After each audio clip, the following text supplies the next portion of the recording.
All right, good morning. Thanks for joining us here on Daybreak Plus on KVUE Plus, streaming for free on your television. I'm Brian Mays, along with meteorologist Casey Sherman. Of course, Hannah Rucker is here, does everything, traffic, weather. No, not weather. Pretty much everything. Yeah, jack of all trades. It's been a busy morning already this morning. It has, and we are tracking also some busier weather this morning. And we have some rain and some storms on the way, and this has actually been packing a punch when it comes to gusty winds. You can see this bowing line of rain and storms. When you see it kind of bow forward like that, that's a sign that we could be looking at some pretty gusty to damaging winds out ahead of it, which is one of the reasons why the National Weather Service has prompted a severe thunderstorm warning, at least out across the Waco area, out ahead of this line of rain and storms. Now, we will eventually see some of this work its way into our area later this morning. It has yet to do so. I would say we still have about another couple hours or so before we start to see this move into our far northern counties, but it is making its way towards us. Currently, we're moving at a pretty fast clip at around 35 miles per hour. So as we put a rough timer on this, we might start to see it move into our far northern zones, the Round Rock area, closer to about 9:15. Some of our northern zones like Cameron and Milam County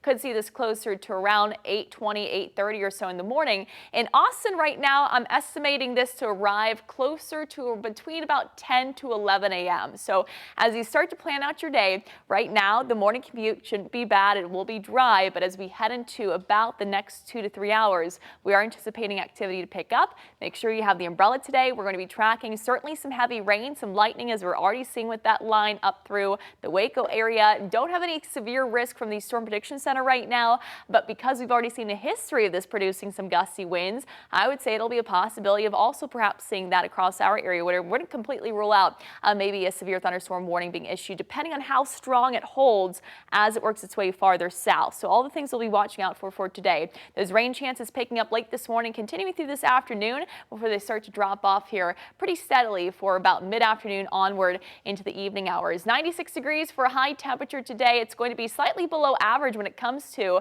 our temperatures thanks to the rain and the thunderstorms. The rain chances that we have this morning, early this afternoon, won't last for too long. That means these cooler than average temperatures also not set to last for too much longer. We're back with a more typical kind of Austin-like, Central Texas-like summertime pattern as we head into the remainder of the week. I'll show you just how hot we're expected to get, and of course have more live radar updates for you on that complex of storms working its way towards our area coming up in just a bit.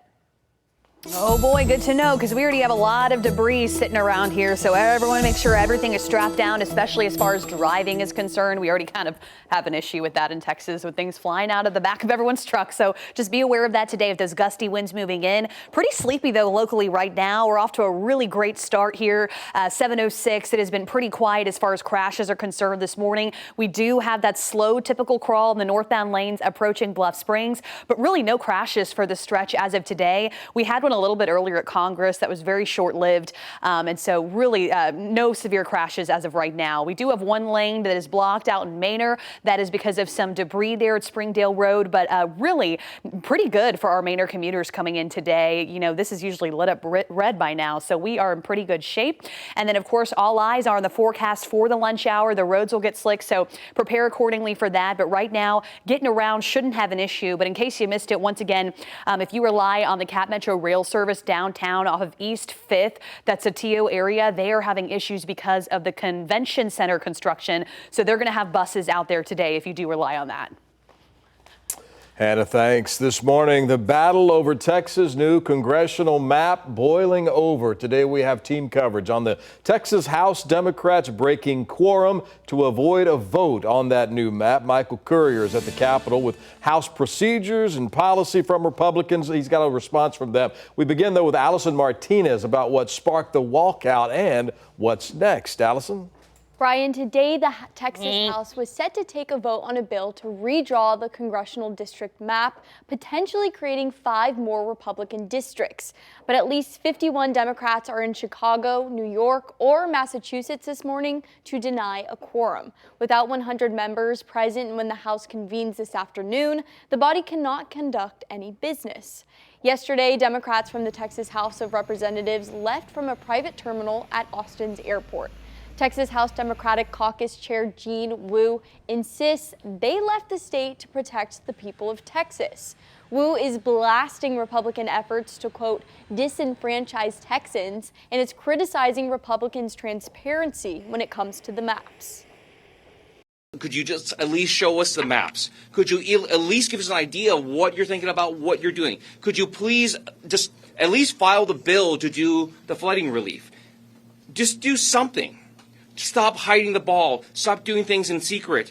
Stop shutting people down. WU says they don't know the next steps and are trying to take this day by day. Leading up to this point, in July, President Donald Trump directed Texas leaders to find 5 seats for Republicans ahead of midterms. Last week, the proposed map passed out of committee, and Democrats were left with few options to prevent its passing. This morning, safe in Democratic strongholds, the legislators have successfully prevented the special session from moving forward. Michael Courier continues our team coverage at the Capitol with what it will take to get back to business. Michael? Good morning, Allison. House Speaker Dustin Burrows said on X that the House will reconvene here at 3 p.m. this afternoon. Now, he says that if there is no quorum present, that they will then need to, any option is on the table, he's saying. Now, let's go over what is needed when it comes to having a vote. There are 150 members of the Texas House of Representatives, and 2/3 or 100 members must be present for the chamber to meet and conduct business. With at least 51 Democrats out of state now, the House cannot reconvene and approve the new maps. Governor Greg Abbott issued a statement accusing the House Democrats who fled the state and prevented quorum of doing so for illegitimate reasons. He said their decisions could result in forfeiture or elected state office and demanded they must return when the state House reconvenes for special session at 3 p.m. today or risk losing their jobs. The Texas House Democratic Caucus issued a forward response to Abbott's letter saying, "Come and take it." Now, the walkout itself cannot prevent the passage of the bill. Texas Democrats are hoping to run the clock out on the 30-day special legislative session, which then Governor Greg Abbott would just recall for another special session. Reporting from the Capitol, Michael Courier, KVUE News. All right, Michael, Allison, thank you both. It costs a lot of money to break quorum. Under newly passed House rules, lawmakers face a $500 per day fine from their personal funds for each day they break quorum. So from Sunday, yesterday, to when this special session ends on August 19th, it could cost lawmakers about $8,500 apiece, and they cannot use campaign funds to pay those fines. Now, KVUE also spoke with U.S. Congressman Lloyd Doggett about the quorum break. He criticized the proposed redistricting map as being, quote, a Trump map, end quote, suggesting it was designed to secure more Republican seats in Congress. Doggett praised the Democrats on fighting back, said the special session should have focused on something else. They are not fleeing, they are standing up for values. And I also anticipate that we'll hear something more about the flood victims. This legislature should have prioritized the flood victims before the flood. Congressman Doggett also accused Republican leaders of using flood victims as, quote, political hostages to encourage Democrats to return. The proposed map of the new congressional districts that sparked all of this controversy was filed in the Texas House on Wednesday of last week. KVUE Political Director Ashley Godot breaks down what the changes look like between the current map and the proposed congressional map. This is the current map and the proposed map. And we heard from the state lawmaker behind the map. He essentially dismissed the argument that redistricting is in response to the DOJ letter, saying Republicans are doing this for partisan gain, and that's completely legal. Political observers note that the changes to the map are likely to turn 5 Democratic districts into Republican districts, which is what the president asked Texas to do. And that includes 1 district in our area. So let's zoom in to take a closer look at the Austin area. This is currently what we're talking about, and we want to focus in on districts 35 and 37.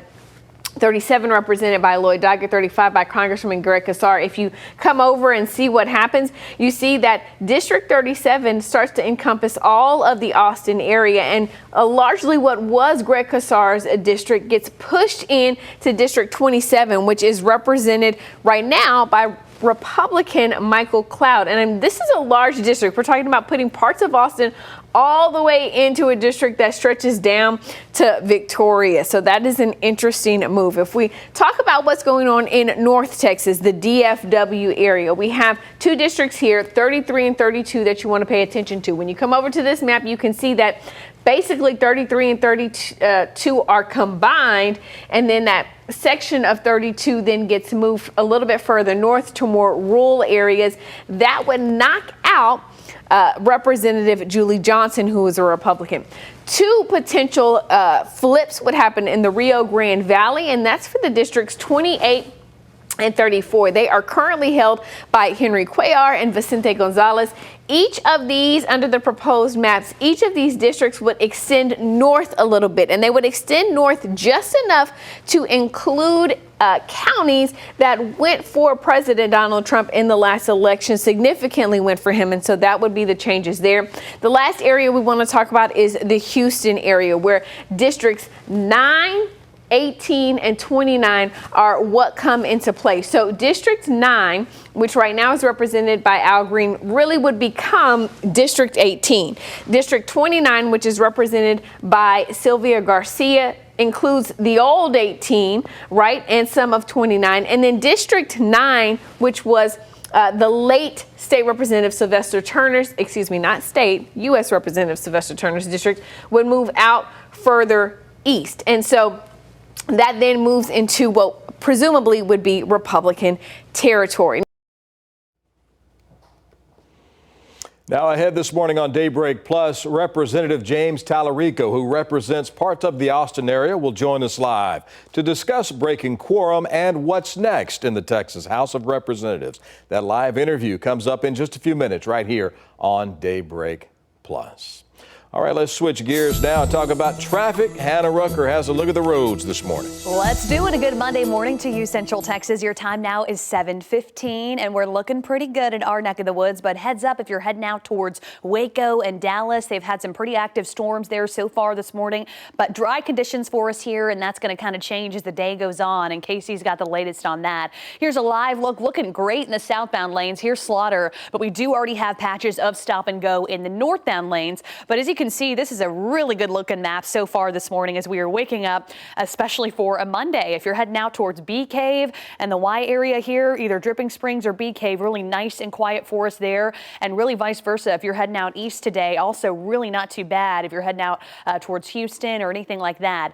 Let's go ahead and take a look across the rest of the area. We had some debris issues in Manor. That's all cleared up. Mopac is looking good as well. We're still under 20 minutes, and that'll get you from 45 to the downtown area and vice versa. Let's take a look at those drive times as well. We've got 33 minutes, so kind of showed you just those patches of stop and go, but really no crashes contributing to that. So that's just kind of our good old-fashioned morning rush.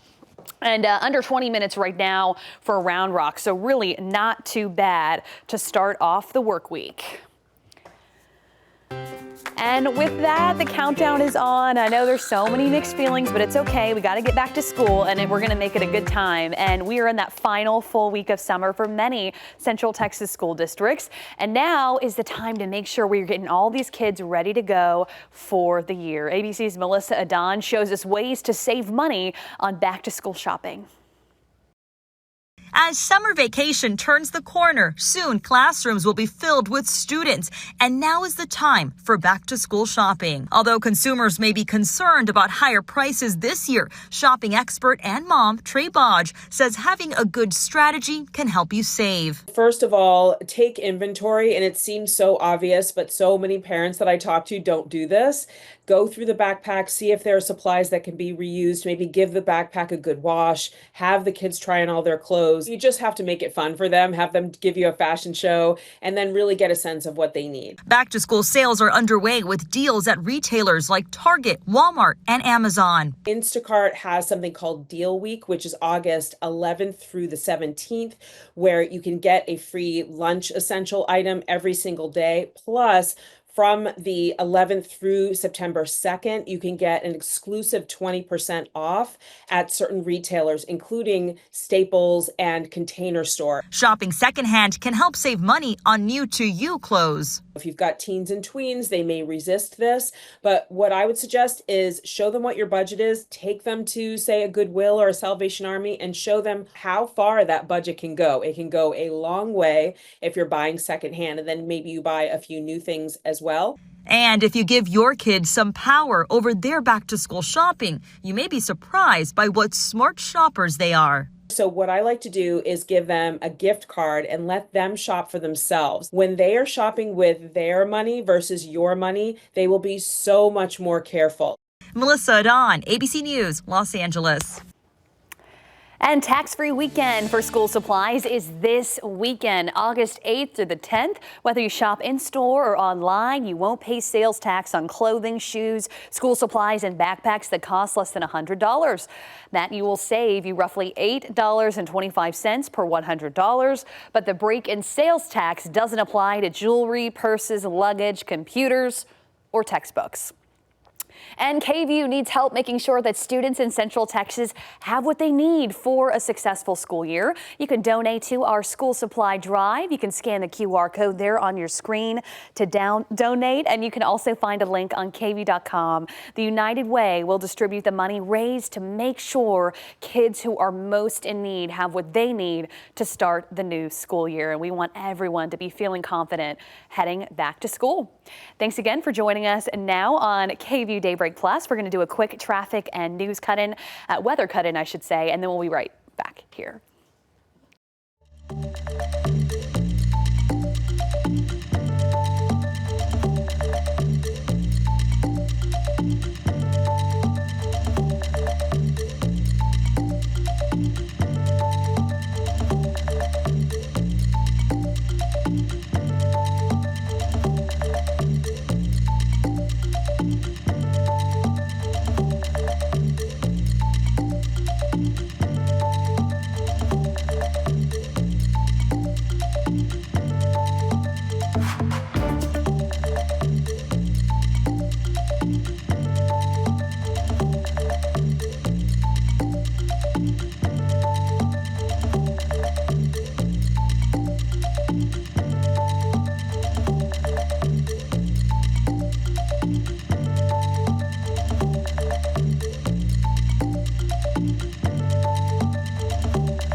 Good Monday morning, Central Texas. I hope y'all had a wonderful weekend. Your time now is 7:23. We're kicking off a brand new work week.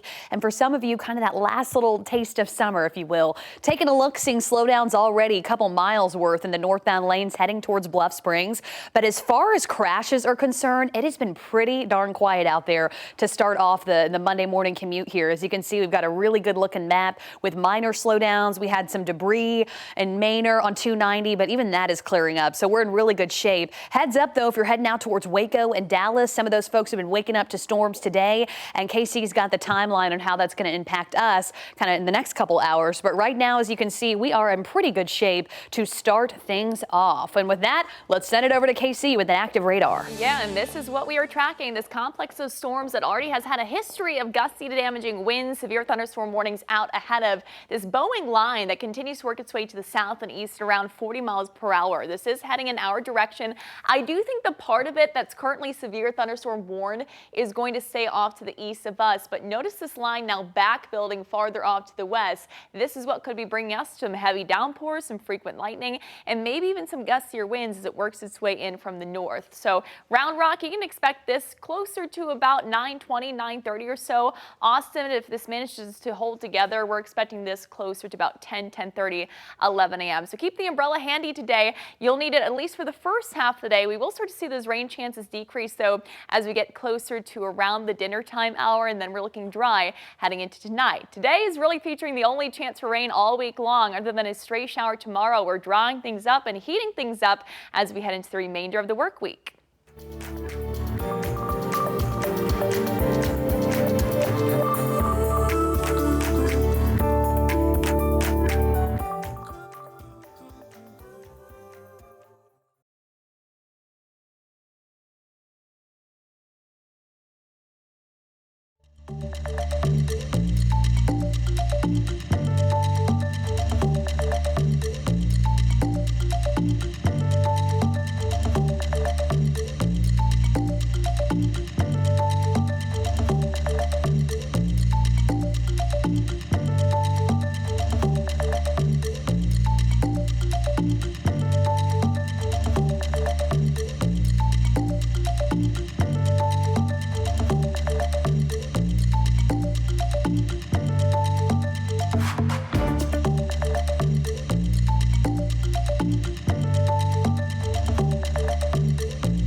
Good morning and welcome back. Right now, you're taking a live look at our Texas state capitol here in Austin, Texas. Today, the Texas House scheduled to take up House Bill 4, a bill that would redraw a congressional district map, but that might not happen. The Texas Democrats are fighting back. We're leaving the state, breaking quorum, and preventing Republicans from silencing our voices and rigging the next election. That's State Representative James Tallarico, who represents parts of Travis County, one of at least 51 Democrats who have left Texas, breaking quorum in the Texas House so no vote can be taken on that proposed congressional map. State Representative James Tallarico, kind enough to join us live this morning here on Daybreak Plus to talk more about this. Representative Tallarico, thanks for the time. And you are, I guess, still in Chicago. Is that a fact? Unfortunately, I wish I was back in Austin, Texas this morning. All right, let's start with the decision. Why was it made to make this trip from Austin to Chicago and break quorum in the Texas House? Right. 57 Texas Democratic legislators made this decision to leave our beloved state and come up here to Illinois to break quorum and stop Trump's redistricting power grab. And that may be confusing to people, so let me just quickly explain. You know, state legislators like me, we typically adjust district boundaries at the beginning of every decade to adjust for population changes after a new census. And our Republican colleagues in Texas did that in 2021. But now Trump is asking them to redraw the Texas maps because he wants 5 more seats, because he's worried about losing his majority in Congress in the next election, because he's starting wars and wrecking the economy and kicking millions of people off their health care. So the president is trying to shield himself from the voters. He's trying to shield himself from accountability. That's not how this American system is supposed to work. And it's a threat to all Texans, not just Democrats, but independents and Republicans too. Politicians shouldn't be choosing their voters. Voters should be choosing their politicians. Let's talk specifically about this map that was released last week. We've seen major changes in metropolitan areas like Austin. What do you think could come from the action that you and your colleagues have taken? Do you see there being any concessions, any changes to that, or is this just delaying what could be inevitable with the vote on this map ultimately taking place? Well, you mentioned this being a threat to the people of Central Texas. You know, one of these maps draws some of our Central Texas residents into a district that goes all the way to the Texas coast. I mean, it's insane, and it disrupts the democratic process. It silences our voices and prevents the people of our state from electing new leaders. I mean, that's how this democratic process is supposed to work. But when politicians draw the lines, when they draw our districts into crazy shapes, they are manufacturing the outcome they want in the election. They are insulating themselves from the will of the public, and nothing could be more undemocratic or un-American. My colleagues and I are ready to do whatever it takes to stop this map from going through. I should say we were at the state capitol for the first 2 weeks of this special session.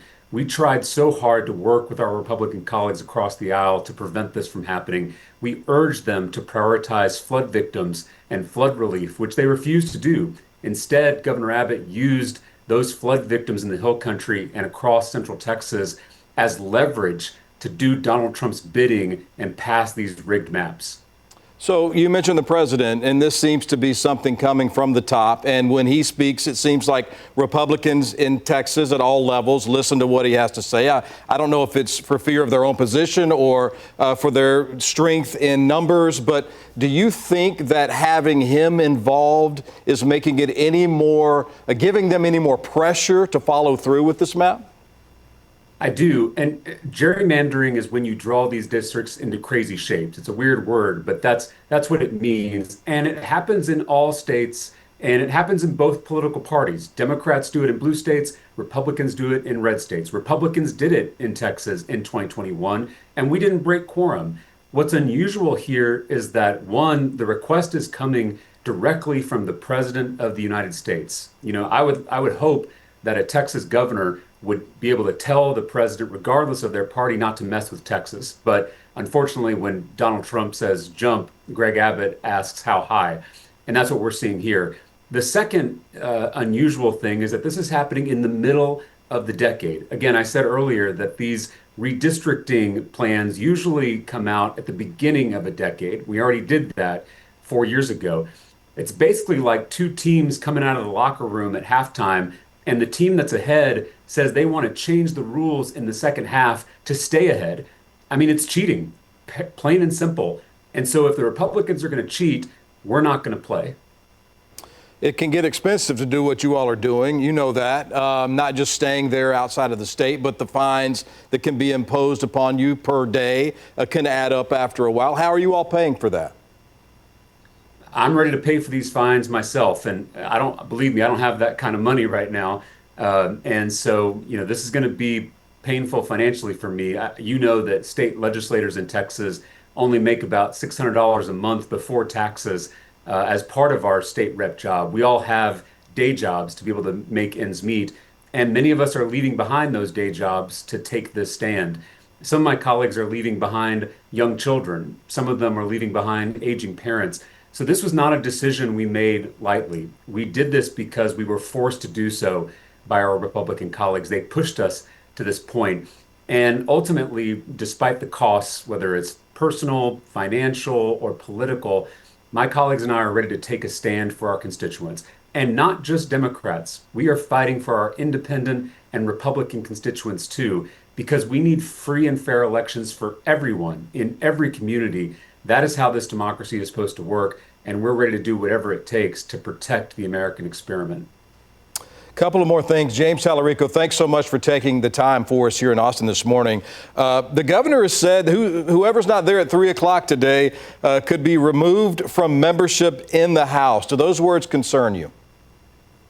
I think it's funny that Greg Abbott is so tough on social media when it comes to us Democrats, but when Donald Trump tells him to mess with Texas, he's ready to oblige. He bends the knee. So I'd love to see that same attitude, that same toughness when it comes to him dealing with the president, rather than just calling us out on social media. But like I said, I think my colleagues and I are ready to pay whatever price, whether it's political or financial or personal, to take this stand. We're here in Illinois, the land of Lincoln, and it's appropriate because Abraham Lincoln broke quorum as a state senator back in 1840 by jumping out of the window of the Illinois state capitol. Thankfully, I didn't have to jump out of any windows yesterday, but we are participating in a very long American tradition of standing up to bullies, of civil disobedience, of good trouble. And so we're ready to pay whatever price may come. I have to ask, flood victims in Texas still dealing with a lot of the aftermath from that. Of course, that's been a topic of this special session as well. How do you address the people that are saying, with you there, that can't get done either? Well, we have Texas families that are burying their dead as we speak. Those flood victims deserve immediate action. And the Republicans had 2 weeks of the special session to get it done. They haven't even filed a bill because they are using those flood victims as leverage. They want to put it after redistricting so that we're giving away our voices, giving away our democracy to help our flood victims in Central Texas. Greg Abbott has the power right now to transfer funds to help those victims. We could have passed a flood relief plan in the first 2 weeks of the session. We begged our Republican colleagues to do so. I think it's disgusting that the Republican majority is using Central Texans, flood victims, some of the people I represent, as leverage to play these political games. It is politics at its worst, and those flood victims and those families deserve so much better than what Greg Abbott is doing right now. Finally, I listened, like millions of others, to your interview with Joe Rogan, and you talked extensively about bipartisanship and how that has been something you've taken pride in being able to accomplish as a state representative. Specifically the maps, but more broadly, anything. Is there something bipartisan about these maps that you all could come to a conclusion on? And is there an issue in Texas that a bipartisan decision amongst all lawmakers could come together for? Not these maps. These maps are a blatant power grab to please Donald Trump. And I love my Republican colleagues. I work with them on a whole host of issues, and we would love to be working with them right now to get relief for the Hill Country and for the flood victims across Central Texas. But they have pushed us to this point. And I learned at a very early age that the only way to stop a bully is to stand up to them. And I still have love for my Republican colleagues, and I still want to work with them, but not when they are going to do the president's bidding and silence the voices of my constituents and Texans across the state. That's unacceptable. And the way I show love is by standing up to them and telling them no, that this is unlawful, it's wrong, and I'm going to do everything I can to stop them. All right, State Representative James Tallarico. Hey, before I let you go, what do you do when you're in Chicago on a break from the House of Representatives here? What does a day look like? Well, it's anything but a break. We are working all day, all week. We still have constituent services that we've got to provide to the folks that I represent. That our job continues even when we're not in the state of Texas. And then we're also trying to shine a national spotlight on what Texas Republicans are doing and what Donald Trump is doing. So I'm going to be talking to folks like you all across the country today and throughout the week. So this is a working trip. We are still on the job, even though we're not in the state of Texas. State Representative James Tallarico, we are so grateful for your time. Thank you for joining us here on KVUE this Monday morning. Thank you, sir. All right, great to have the representative with us to explain what he and his colleagues are doing there in Chicago and in other places. He says 57 are currently breaking quorum in the Texas House. Again, they gavel in at 3 o'clock this afternoon. We will see what happens at the Capitol today. Of course, back in 2021, when Democrats broke quorum to try and stop a voter reform bill, Governor Abbott simply called more special sessions that year. Last week, KVUE's Ashley Godot asked Austin Representative Gina Hinojosa if this walkout will really work in the long run. Here's what I know. When we broke quorum in 2021, we ended up winning for the day.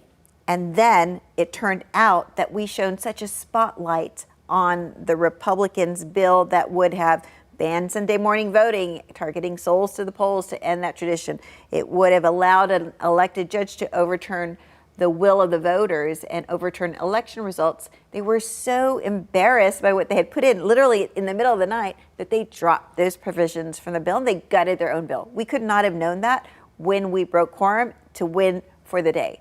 So my lesson there is we fight to win for today, and tomorrow we deal with that.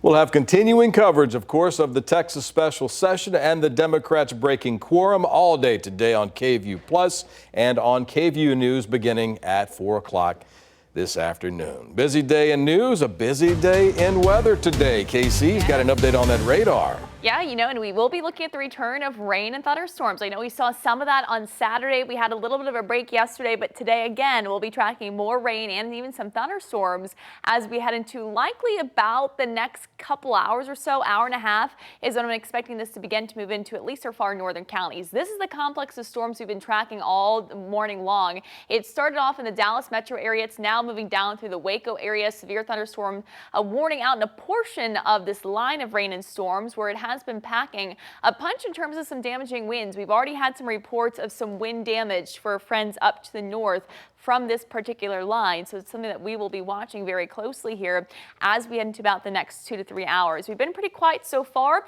This is going to be working its way in though from the north and also west, moving south and eastward over time. It's moving at a pretty quick clip, 35 to 40 mile per hour pace, packing some heavy rain. You can see all that lightning within the line. I think the strongest part of the storm, at least right now, it's going to be missing us. But notice we have begun to see some back building, that line now building off to the west.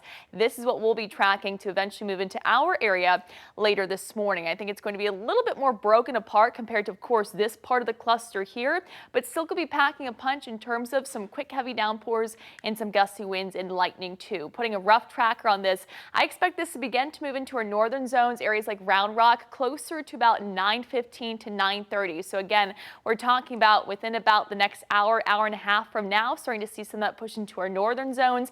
And then eventually, if this manages to hold together, the Austin area closer to around 10 o'clock or so is when I'm anticipating those showers and storms to start to roll through the Austin metro. So storms to the noon hour, we'll start to see the storm chances wind down closer to about 4 or 5 o'clock the dinner time hour. 30 to 40% chance for these showers and storms today with that high of 96 degrees. I will have the full breakdown of the timing with your latest future tracker model coming up in just a bit. Thanks so much, KC, and a good Monday morning to you, Central Texas. It is 7:44, so we're keeping an eye on that storm activity moving into our area. I know they're already feeling it north of our area out in Waco today, so extra careful if you're heading out for a road trip. But locally, just kind of seeing the slowdowns in the northbound lanes on I-35 right now, but we do have a new crash in North Austin. But overall, the crash count has been very low today, which I will take as a Monday morning victory. So coming and going from Round Rock, no major issues there. We do have a hiccup, though, because of this crash at Wells Branch Parkway at Owen Tech Boulevard in the Wells Branch area, just west of I-35. Minor slowdown southbound if you are coming in from Round Rock today. A little bit of a slowdown coming in from Manor, but really not too bad. We had some debris out there a little bit earlier, and that's really going to be the concern as we're heading out with those gusty winds. But you can see area-wide slowdowns. We don't have crashes, but we do kind of have that early morning rush. You can see that on Loop 360. You can see that heading towards the downtown area. You can see that coming and going from the Hill Country and Oak Hill. And Manor, as I showed you there, also slowing down just a little bit in those westbound lanes on top of minor slowdowns coming in from Round Rock. But all of that is passable, which is great to start things off. All right, good news, Hannah. Thanks so much. Okay, move over Whataburger and others. There's a new burger in town, Double Char Burger from Habit Burger and Grill, a California-based restaurant, claimed the top spot in USA Today's list of best fast food burgers in 2025. The Double Meat Whataburger, don't you worry, still in the top 10, moved from 6th to 10th this year. I need to look up what this Habit Burger looks like. Is it fancy Lancy, or let's see? It's like charred, like it's kind of like a craft burger. Yeah. I have had, they are good. I good? have had it, and it is good, I will say. But I feel like it's not the same category as Whataburger. Really? It's a little bit more of a upscale fast food experience than Whataburger's your classic, you know, burger joint. Yeah. What is your Whataburger order? Mine's a number 4 jalapeno. Jalapeno, I get Texas toast Yeah. instead of the bun, and I get the grilled jalapenos, not the old pickled jalapeno. Get it all Yeah. fancy done. And some onion rings on the side with spicy ketchup. Oh, that sounds pretty fancy though, actually. Been doing that for years. It's And good. they actually sell the spicy ketchup at HEB, so I just get the whole thing, and you just use it for everything. Oh, Yep, man. put That's it on awesome. everything. They sell the sauces like in the stores. Good stuff. yeah. Want to talk about the other top 5? The Habit Burger Grill, Double Char was number 1. A&W Restaurants Papa Burger was number 2. Oh. Jack in the Box Jumbo Jack with cheese was number 3. In-N-Out's Double Double was 4. Okay. Culver's was 5. The double cheeseburger, the butter burger there at Culver's. That's a good burger too. Culver's is good. Culver's is pretty good. You want to get the side of custard too. Yeah, and the cheese curds. Yeah. Wait, Gotta so get Whataburger that. didn't even make the list. That is so weird. Okay. Top 10, yeah. Oh, the top double- 10. Sorry. Yeah. Oh, okay. Okay. It's all right. There's a lot of burgers out there. Top 10 is good. Let's take a look at top stories making news across the state today. I don't know who's supposed to read this. It says Darrenisha's name. So, I wish she was here. I love Darren. is that me? Oh. Who's is this? It? This Who popped is it? somebody Let's up. see. Let's see. Oh, hello there. Who's it gonna be? It's me. Okay, a Texas boy's encounter with an octopus has gone viral on TikTok. Oh, goodness. So Brittany Taryn says 3 weeks ago, her son Leo pet an octopus in a touch tank and it wrapped around his arm. Taryn says it took 3 employees 5 minutes to pry all those little suckers off of him. And her TikTok video shows marks on his arm from the suction cups. Now Brittany is asking the zoo to make some changes. I went back just to check. I was like, surely they have shut it down. And yeah, the octopus was still, there was anything changed. Yeah, it's amazing. They let all these kids all day long touch it. And I feel like going forward, they might need to reevaluate that. But she wrote a letter to the USDA concerned really about the animal safety with so many hands going in there. In a statement, the agency said the aquarium is licensed and a recent inspection did not find any non-compliant items under the Animal Welfare Act. And a 12-year-old from Bay City near the Texas coast had an unexpected visitor during her wake surfing practice on the Colorado River. It's behind you. I see it. There it is. I know they're here. Look at her, though. She just looks beautiful in the water here. She goes, it's behind you. You can see there that dot highlighted on your screen is actually a massive alligator. The child's mom captured the close encounter on camera during her daughter's wake surfing practice. And you see them every now and then on the bank. You know they're there. But when you actually catch the moment on camera when one is coming across behind you, you kind of get a little whoo. I love it, though. That girl, she's still so chill. She might have a future in like first responder or something. The Texas Parks and Wildlife Department says most gators can be scared off easily, but if you ever see one following you or not showing any fear of people, you should report the sighting if you don't get, I guess, gobbled up. Yes. Colorado River? Is that what it was? Well, that's what it said, but it didn't look like it, did it? Out in Bay City. It's probably that lake near there, yeah. Gators were in the Colorado River. Any fresh water, I they guess can so. get in there, They're yeah. all over the place nowadays. There was actually one a couple years back. I think it ended up being someone's pet, but it was in Lady Bird Lake downtown. Oh, no It's way. like, I feel like in the South in general, especially the summertime, you don't know what's going to pop up, whether it's a sea creature of some kind. Find some way to stay cool, you know, traveling far and wide. Doesn't matter what body of water. Does They're gonna not hook right in. matter. Nope. I don't want any gator near me. You know, we do have some water, speaking of, on our radar. Look at this band of rain that we've been tracking moving through. It's first started in the Dallas metro area. It's now on its way through the Waco area. Heavy rain, lightning, and we've already seen some reports of trees down in some of those zones. So this is packing a punch when it comes to gusty winds. That's why we do have a severe thunderstorm warning for that little yellow-orange box there, indicating the potential of 60-mile-per-hour winds and some penny-sized hail. This Boeing line of storms, it's been back building a little bit more, so we now have this line kind of growing and extending out towards the west. This is what we're going to be watching as we head into about the next couple hours, where I would expect it to move into our far northern zones beginning closer to about 8:30, 8:40. So give it another hour or so before this begins to work its way into areas like Williamson County, Milam County here, packing some heavy rain, some lightning, and again, the potential to see some gusty winds. It's moving at a pretty fast pace, 35 to 40 miles per hour to the southeast. So as we put a rough timer on this, I can expect we can expect this in the Cameron area closer to 8:14. Round Rock right now coming in closer to about 8:15 this morning is when you could see some of these showers and storms. And then Austin, depending on how much this holds together, we're talking about closer to 10 o'clock this morning. So a good idea to have the umbrella handy. Those rain chances ticking on up by about late morning. Early on in the afternoon is when I'm expecting the highest chance for showers and storms for today. Look at this tower camera here. The clouds are now filling in. This is looking off to the east. We're seeing those clouds build in from the north here, overtaking the sunshine that we had. We actually had a beautiful sunrise shot just about an hour ago, but those clouds streaming on in, out ahead of that approaching line of rain and storms. 86 degrees out of the airport, 76 degrees out of the airport, 78 degrees for Camp Mabry. Dew points up there in the lower 70s. We certainly have that humidity to fuel this line of rain and storms. Future tracker, I think, a little delayed in the timing here. It's not showing this moving in until about 11 a.m., but it gives you a good picture of what we could see. Again, I think it's going to be a little bit earlier, but we could be watching for some heavy downpours, some gusty winds. Right now, the Storm Prediction Center does not have us under any severe weather risk, but as we've already seen a history with this line, it has been producing some of those gusty damaging winds. So something we'll be watching out for through early this afternoon. Those wind down, though, shortly after about 5 o'clock, 6 o'clock, the dinner time hour, and then we're much drier tonight. 96 degrees for high temperature today. We cool down to 76 degrees, mostly clear sky once that pushes to the south of us to the overnight time frame. And then we're all about high pressure. Today is kind of the odd day out with this chance for showers and storms, because after today, high pressure building and strengthening off towards our west will lead to a drier and also hotter forecast. We climb each and every day, eventually reaching the peak of the heat by Friday, where we should be at 100 degrees. Sunshine returning for tomorrow. Sunny sky for your Wednesday if you're heading out to Blues on the grass. Blues on the green, thank you. First time here. I'm doing it tomorrow, though. I want to head out and see it. Should be dry for tomorrow and also for Wednesday night for that as well. And then, of course, the heat is on by the end of the week. It is on the grass, though, so you're really not wrong, technically. It's green grass.